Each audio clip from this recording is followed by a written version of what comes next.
Good morning, everyone. Welcome to our forum. I always end up with the nice honor of welcoming everyone to the forum, even though I guess it was last night as well. I'm Sid Snitkin, and I lead the cybersecurity practice at ARC. And let me just start. We're going to have a session here this morning we call Cybersecurity Today and Tomorrow. And before I get started, I want to introduce you to all the other people on our cybersecurity team. There's Mark Luciv, who's standing over there in the corner. There's Larry O'Brien, who should also be, there's Larry right here, and Eric Cosman, I hope, is here. He may not be, I can't tell. But anyhow, there's Eric Cosman. And you know, we all work together as a team. If you have any questions about anything, don't hesitate to come up to us and help. You know, we're glad to help you. The other thing I want to do before I get started is we have about, I think, 57 sponsors for this year's forum, the ARC forum total. And out of that, there's 13 at the bottom there that you see that are cybersecurity, specifically sponsored this part of the program. So we really we want to encourage you to go to their booths and see them. We really value their support for all of our cybersecurity practices and our research. Now, let me do some logistics. Oh, there's the thing. I'm sorry, I'm sitting there trying to read, and it's right here. I wanted to give you a little overview of our whole cybersecurity program at this forum. You know, we've been having cybersecurity has become a major theme at ARC, a major practice. And at this event, we have a program, and it's kind of interesting because it's embedded in a much bigger event. So it's not like just a cybersecurity conference. This is a bigger conference where cybersecurity is embedded within it. And what we focus on is a lot of things you're going to hear at this whole conference, and I encourage you to go, is a lot around digital transformation and how industry is changing. Almost all of those, literally all of those things that are happening have a lot of cybersecurity implications. So we tend to want to discuss those kinds of issues at this event, and you'll see that in the program. So we have today, we call it the Cybersecurity Workshop Day, and all day we have a set of sessions. The sessions are workshops, the ones in the morning, this morning, and then the first one in the afternoon are workshop sessions. And by that, I mean they're panel discussions. We focus on topics, and you can see the list of topics there, like MSSP strategies for OT cybersecurity, or cloud OT architectures, secure architectures. But then the rest of our event, we have some other sessions today, the last two sessions today, and then we have 3 sessions during the main ARC forum on Tuesday and Wednesday that we call case study sessions. And what they are is we have end users who have done some projects in cybersecurity get up and talk about the project, talk about their companies, talk about the problem, and talk about maybe lessons learned and things like that. So I encourage you to attend those. But anyhow, that's our schedule. So the top is today, and tomorrow the bottom is the rest of the week. I also want to mention at lunchtime here, I'll mention this again right before lunch, but we have the way we have lunch today. We have box lunches out in the thing, and a very good box lunches, let me tell you. It's too much to eat, but we have box lunches, and so we'll all leave this room. This room will get broken in half, and then we'll have this room, the 2 rooms that we're now in, plus one more room, where we have our sponsors. Certain sponsors are going to be giving presentations. And so it gives you I always call it entertainment, lunchtime entertainment, because it gives you a place. You get a box lunch, you have to sit somewhere anyhow. So I encourage you very much, go and pick one and sit. Not that I would encourage you to go whether you have a lunch or not, but it's nice that way. And as you can see, we have 5 sponsors doing it at between 12:15. This should say 12:15 and 12:55, whatever, around that time after you get your lunch. We're going to have the things in the 3 rooms here. There'll be a room to my left, there's going to be a room to my right, and then there's another room over there. And Fortinet, one thing I really liked about it this year, it's a real nice combination of different kinds of cybersecurity capabilities and solutions that they offer. I mean, if you think of Fortinet, you have a lot of networking, as well as a lot of other cybersecurity tools, and they've been very aggressive in OT area, so I think you'll find that very interesting. If you don't know about that, I encourage you to go. You have OpSWAT. OpSWAT's got you may not know OpSWAT. OpSWAT's got a lot of interesting products today. I see them very much as helping you keep the people completely out of your system by doing a lot of analysis of file transfers, USB sticks, mobile devices, very good solution. And then we have Armis, and Armis is, I think you probably all know Armis. They're a visibility type of company. They detect, monitor where devices you have, tell you where the vulnerabilities are and things like that. And then after those presentations, we have Nozomi, and Nozomi is very similar. I don't want to, they're similar to an Armis, again, a visibility solution. They work with Fortinet very much. And then we have Verve, and Verve's another unique company. Verve is I call it a cybersecurity management solution. It's a whole platform to help you manage your security. It's not so much that they have a firewall in there, or they help you keep your security good. So all of them are very interesting. They're diverse. I encourage you to go to them and just pick one that you like the best. Now, with that said, what we're going to do in this session this morning, it's a very busy session. I'm going to give a short presentation. We call it Cybersecurity Today and Tomorrow. I'm going to give a short presentation, just an overview, telling you about what we see at ARC, our perspectives as analysts on where the world is today and where it's going. Then I'll be followed by Jason Burt and Clint Walker, who are from CISA, and they'll be giving us a presentation with their views and telling us all the things that they're seeing and all the ways they are helping companies deal with those things, okay? So I've left the bulk of the time for them because they've always been, it's a very interesting part of our program, and I've even had people ask me, are they coming again? So I think you'll enjoy that.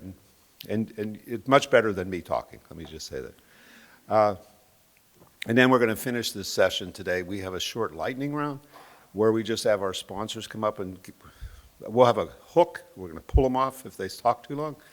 But we're going to give them just each like 2 minutes and just to tell you who they are and why you should go to their booth. Very quick elevator speech. We think it's very important because, you know, one of the big things here is you come and you can hear us talk and things like that, but you want to go and learn new things, and that's one way, and so you want to visit their booths, so I'll just give them a short time to explain who they are. So, with that said, now here's the ARC view of cybersecurity. This is a model probably, if you've been here before, you've certainly seen this model in one form or another. We call it our ARC Cybersecurity Maturity Model. And at the bottom part of that screen, this staircase you see, those are the steps that you might find like in the NIST framework. I don't know that the terminology is exactly the same, but the concepts are pretty much the same. And it's a stair step because as you go across there from left to right, you build more and more protection into your system. You're making yourself more secure. Above that, you see a bar where it says vulnerability management and threat management, and that's an important part. Those are the tools and the processes you use to sustain the investments you've made in cybersecurity in the solutions below, as well as other kinds of things like backups and stuff like that. And at the very top are people. So it's the classic people, process, technology kind of a structure. And the people at the top you see as you go from left to right, a lot of companies start off just by having their OT people maintain patches and things like that.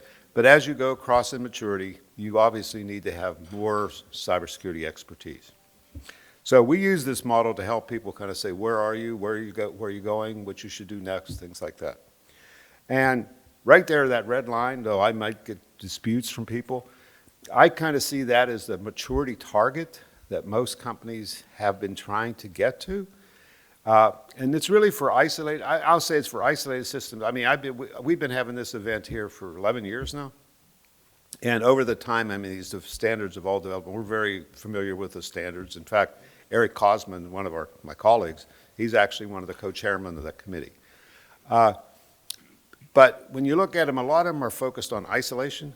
Isolate that facility. This is what you have to do to build strong perimeters, to segment things. Very smart, very good, obviously. But what they focus on more is getting up to that level. If you go to the right of that, it's more detecting things that are in there, responding to it, stuff like that, which really is not so much in the standards. And I don't know if it was as big of an issue in the beginning, because in the beginning the focus was on isolation. The goal was keep them out. But nobody focused too much about those that got in. So you'll hear me say more about that today. Now, here's where we see most companies today. So think of that red line as the target for OT. And notice on the screen I put little arrows for OT and IT. And the IT systems, from my perspective, are pretty much, they have everything. I mean, I know they'll say they need things and they're limited, obviously. But from an OT perspective, looking at IT, my gosh, they have everybody they need. They have all the solutions they need and everything else. And indeed, I think they do from a technology perspective. So I would say their maturity is over to the right there. They've got maximum maturity. But if you look at OT, most companies have invested in the technologies, the solutions, firewalls, networks, or excuse me, endpoint protection, those types of solutions. But they really haven't made as much of an investment in the people, and they really haven't made as much investment in the tools to help those people manage the situations. So that creates a gap. And the bad thing about that gap and why we call this a maturity model is the maturity of a company's program is only up to the level of where their lowest arrow is. So in that picture right there would be the cybersecurity management solutions are the weakness. And so their real maturity, even though they think they're almost at the red line, they're actually much behind that. And so a lot of companies are still operating at risk. Now, this is something you obviously have to address, we think. But really addressing that little gap that I showed you from the red line to the OT lines, it's critical to address that, but that's not enough today. You know, it's necessary but not sufficient, as I would say. Because, you know, what we see is that the attack space has gotten much more sophisticated, particularly over the last few years, with ransomware, with attacks on supply chain partners so that you get, you know, they penetrate lots of companies. We certainly see more nation-state attacks, and personally, I think there's still a lot of political unrest. I don't think I'm alone in believing that. So you have to anticipate you're going to get more attacks. And the bad thing is they're sophisticated attacks. I mean, these are sophisticated groups of people with a lot of very sneaky malware. So you're going to have to really focus a lot more on active defenses. And then, you know, then we have the malware markets that are making it easier for every hacker to become a sophisticated hacker. That's one aspect. So the threat environment's a lot more difficult today. And you need better tools, more people, you need things like that to deal with. But then the other big thread that we see is digital. We call it, it's called digitalization now. That's the term we're using, but you might call it digital transformation, Industry 4.0. There's lots of terms that people use. They just keep coming up with ones that make it more hard for someone who gets tongue-tied to say. But anyhow, you know, and this is introducing a lot of new technologies, the use of a lot of technologies. I mean, IoT, a lot more cloud devices and apps and things like that, as well as a tremendous amount of increased connectivity. And when I say connectivity, I mean it as two ways. One is systems connected to systems, whatever, be they your own systems, be you connecting to external systems connecting into your systems, as well as people. Last year, we focused an awful lot about connected workers because we see that as a very big threat. You know, people getting into your systems has really grown tremendously and is going to grow more. A lot of the digital transformation type activities I see almost always involve somebody having some device they use to connect to something on the outside. Almost, that's where the value comes from, to be honest. So we have the problem of people connecting from the outside getting in, and you have people on the inside getting out, which just opens the door for more malware to come in. So those are threats that are here, and you know, I have it listed as tomorrow, but tomorrow's actually here, I would say. And to address that, you know, our belief, I mean, maybe it's simple. One nice thing about being an analyst, I don't have to actually solve the problems. I have to just tell you what you have to do. And so you're going to need more people and deeper cybersecurity expertise. You're going to need better visibility of what's happening in the external world. You're going to need a lot of better tools. I think an important part is tools to detect and block threats in files, USBs, mobile devices, and remote users before they get into your system. You know, I think that was strong before, but it has to be strengthened more. Once you likewise need tools to have the visibility of what's happening inside your system because things will get in. You need better tools to contain those things when you see them. A lot of networks don't support that. Even if they're segmented, you now want to be able to say, isolate that device, because there's something funny there. And then you're going to need better capabilities to address threats when you get them, to do forensics, to respond to it, to clean them up and things like that. And the net effect of all of that is if you look at our ARC model, tomorrow to us is that the world is becoming, today I think, particularly with digitalization, the OT system's becoming an IT system. So all of the capabilities that you need, that you would use to protect your IT, you need to do your OT. So you really need IT level security. And I'm not saying that, by the way. I mean, there's always going to be systems out there. I'm an old engineer, old and an engineer. And, you know, a lot of places are just isolated systems. You're never going to do much digital transformation, and I understand that. In those systems, probably the existing maturity is probably enough if you make it solid. But I think a lot of times automation people that I know underestimate how much the digital transformation is happening and how much is actually occurring that you are opening them up. So you really have to sit and think about that. Now, with that said, I want to just close here. That was an overview, and hopefully, I'm just about on time. I really rushed this morning. As you can tell, I think I like to talk, and so I could go on forever, so time is a big issue. But anyhow, now after I said that, I want to just highlight why we have the workshops we have. Right after the session we have this morning, we'll have a short break, a half-hour break, I guess it is. But then we're going to have a workshop on new security strategies for digitalized operations. And when I say workshops, I'm going to have a panel of 3 end users, big companies, very important companies. And we're going to discuss, you know, what they see as the key security challenges with respect to that, what they're worried about, what they're not worried about, what kind of strategies are they doing to try to address that, in essence, bring that maturity over. Then we'll have lunch, and you'll get to all the entertainment. And then we're going to have 2 panel sessions concurrently. I'll be one in the left-hand half of this room and one in the right. Of course, there's a wall in the middle. I'll be managing one talking about MSSPs for OT security. And what I mean by that is, as you saw on that first slide, people's a very big issue. I don't think there's anybody that works in OT security that wouldn't say getting people isn't a problem. So we're going to discuss that whole issue. What do you do about that? What can you do to address that issue? Including MSSPs, i.e. managed security service providers. And then at the same time, Eric Kosman's going to be leading another session, panel discussion, with end users again. It's one thing about our event, we really want always to have end users doing talking. And it's going to be about secure cloud and edge architectures. One thing we hear a lot, and we know a lot of people struggle with, is all of a sudden you start connecting things to the cloud, moving things to the cloud, like apps. And they may come into your system at different Purdue levels. So how do you manage that? You know, some people say, well, I bring everything in through one path, but that doesn't necessarily work right. So what kind of architecture is out there? If you all are connecting to Azure or AWS or something, you'll know what I mean, because they have tools to help you do that. I'm not promoting them. I'm just saying we need a discussion. And what does that have to do with the Purdue model? Is it really changing it? There's a lot of people who says there is no Purdue model anymore.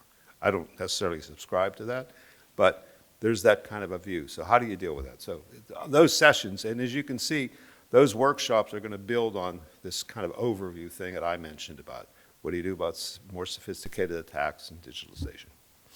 Now, with that said, that's my thank you. That's not the end of the session, but okay. I'm going to pass the ball now to, I guess Jason's going to talk first, and then Clint will help him. This is Jason Burt and Clint Walker. Well, you can see their pictures. Well, you were able to see their pictures. Okay, thank you.